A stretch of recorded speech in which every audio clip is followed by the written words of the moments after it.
Christie, and welcome back to All About Food. Someone asked me from previous episode what to do with kangkong stalks. So for today's episode, we're going to cook adobong kangkong with fried tokwa.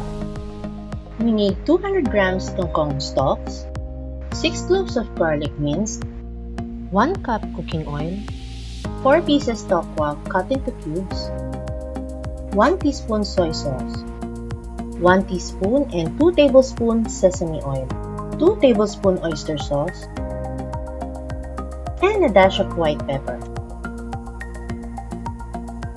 Strainer, turner,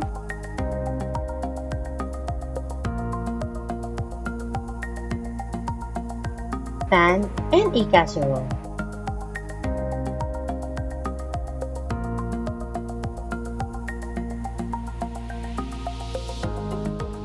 Boil water in a casserole. Blanch the kangkong stalks for 2 minutes and the leaves for 10 seconds. Blanching helps you cleanse the surface dirt and some microorganisms, brightens the color of your vegetable that makes your dish more appetizing. Remove it from boiling water. Put it in a cold water to stop the cooking process, not in the video, and set it aside. Preheat your saucepan. Pour the cooking oil.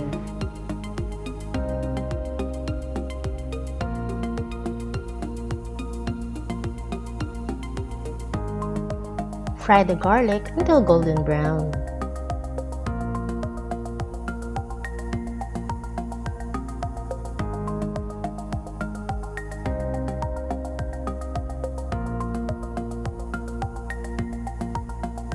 To know more about this and other recipes, you may follow me on Facebook and Instagram.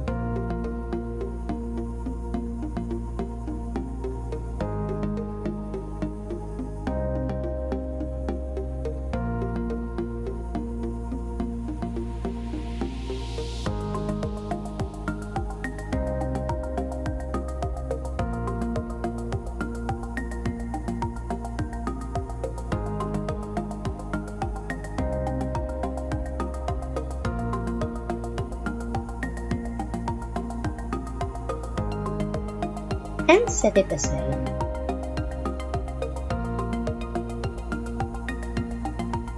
Add 1 teaspoon of sesame oil and 1 teaspoon soy sauce.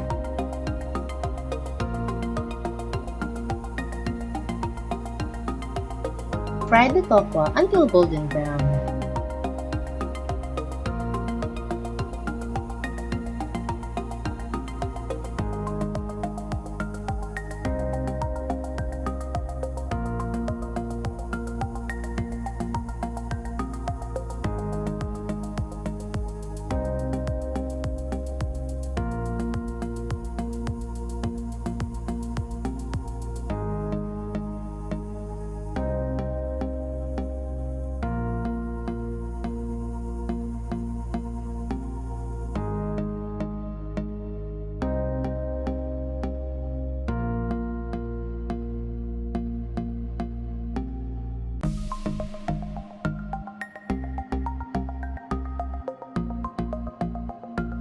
This video will help St. Martin Montessori Open High School program students to learn how to cook adobong kangkong with fried tokwa.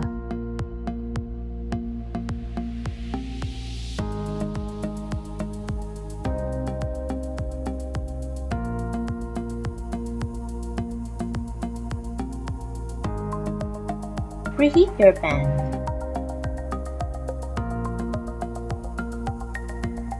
Pour the sesame oil.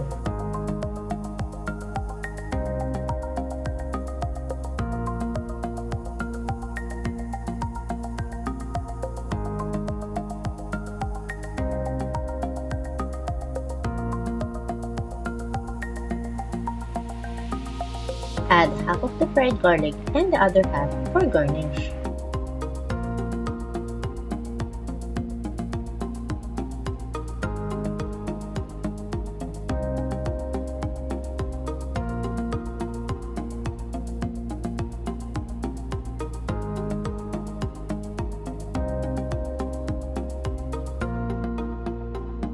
Add the oyster sauce,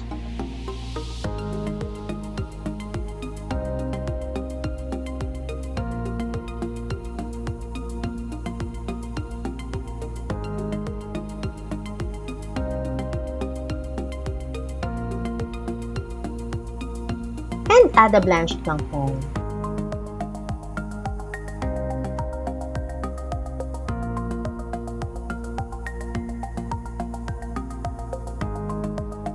Add white pepper.